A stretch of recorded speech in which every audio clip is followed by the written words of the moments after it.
Are you alive or living? Yes, there is a difference, and we're going to discuss. Hang on, here we go. Your destiny is by your design.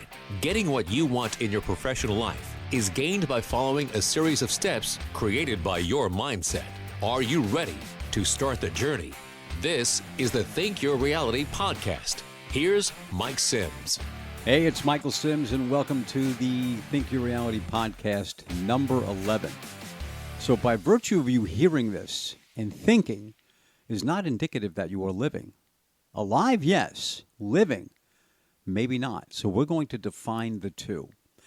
Alive is breathing, eating, sleeping, going to and from work, cutting the lawn, grocery shopping, picking the kids up, dropping the kids off, yada, yada, yada, right? Okay, it sounds familiar. Living is creating, searching for a higher version of professional self, and the pursuit of your dreams. Big difference between the two. Living requires desire, decision, direction for a goal to be realized, the desire for a goal to be achieved, the decision to move toward that goal every single day, the decision setting the path toward that goal, whatever that path may be. It may be the very thing that you have to go through to reach that goal. This concept in greater detail will be covered in episode 13. So if you would, stay with me on it, because I'd love to have you hear it and ultimately have you benefit from it. Alive is easier in that it requires very little. Breathing, for instance, it's an automatic. Don't have to give much thought to it, do you? No real effort, no real results. Living requires the thoughts generated by your mindset toward recognizing your gift and the path, regardless of how difficult that path may seem, but it's necessary to take the steps forward, isn't it? Everyone who has ever accomplished much in their lives will tell you the effort was worth it, regardless of the hardships that they went through to get where they were going. I'm hoping that you're going to tell your own story of success, and I'm hoping you're going to tell it soon. How then do you make the move from one to the other if you're only alive and you want to be living? Honestly, I believe it's through a lot of insight into you, questions that you're asking yourself, and the decisions based on those answers toward the goal.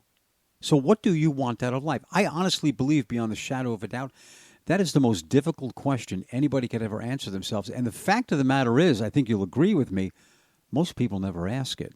But by virtue of them not asking it, what is it they fall short of? Anything really substantial in their lives. I don't think that's a life worth living. I think the challenges that we face, and you have to face them, don't you?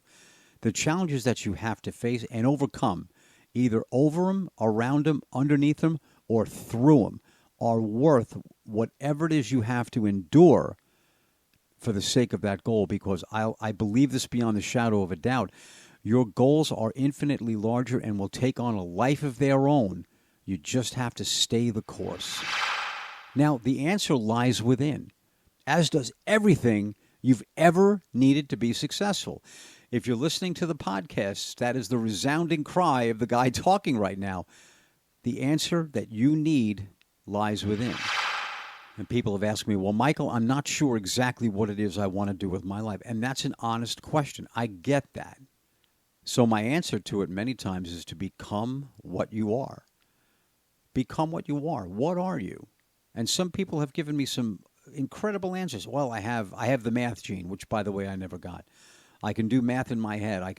And they have a certain love for a certain thing. There's always a way to find a way to make that a career. See, life's trick is found in people looking outside themselves for the answer to what to do with their careers. No one decides that for you but you. If you never make that decision, then you, in fact, did make the decision. You decided to not act on your own power. Life's greatest tragedy is coming to terms with not having ever recognized your gifts, taken the path to its end, and living beyond what you were told or thought you were worthy of. Every step, I don't care if it's small or it's a quantum leap, every single step toward your goal is, in fact, progression. The more of them you do, then you have, in fact, decided that you want success coming to you sooner rather than later. Do more of them, get more of your goal, and get it faster. See, the task at hand is relatively easy. I say relatively. It's relatively easy when it's clear about the path that you chose. There is no doubt, okay? None. There is no doubt that shortfallings, coming up empty, and difficulties are going to be a part of the process. That's an undeniable fact. But here's the good thing in a way. They're to be expected. See, roses don't grow without rain. But because you expected them, they didn't surprise you, so therefore they devalued themselves by not blindsiding you. You know you're going for your goal. You know that goal is going to be realized. You expect some difficulties, some hardships to come to you. That's all part of the growth period. They were the part of the journey for anyone who has ever ventured out into the world to claim that which they wanted. Most successful people's stories are told in what's called medias res, from the end back. See, the wonder of their stories was found in the once-thought insurmountable odds they faced. There is great wisdom in the last sentence. The wonder of their stories is not found in what they gained, but it's found in what was it originally thought of as insurmountable odds. They overcame them. You're going to do the same thing. You're no different than people that have gotten great success in life. We need to act on it more. Action creates traction, right? The odds being seen initially as insurmountable ultimately overcome. These same people were living in their own pursuit. See? Living, not alive. These people were living in their own pursuit, paid little, if any, attention to the world at large, and created their own perfect world, their definition of the perfect world, one in where they lived life on their terms. They were living. They were not just alive. In my book, I Am, I Can, I Will, one of the passages reads, "Originals are displayed in a museum for all to wonder at and admire. Copies are sold at garage sales."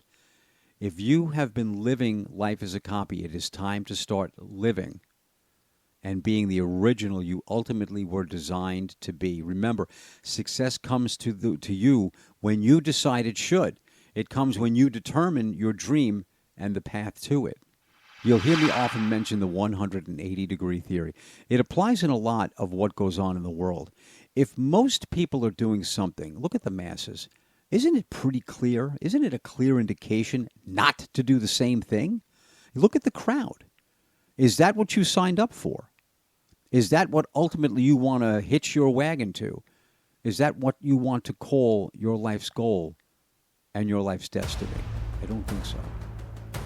My name is Mike Sims. It's the Think Your Reality podcast. Enormously grateful for your time. And as I always tell you and will always tell you, have an awesome, awesome day, as I believe you deserve nothing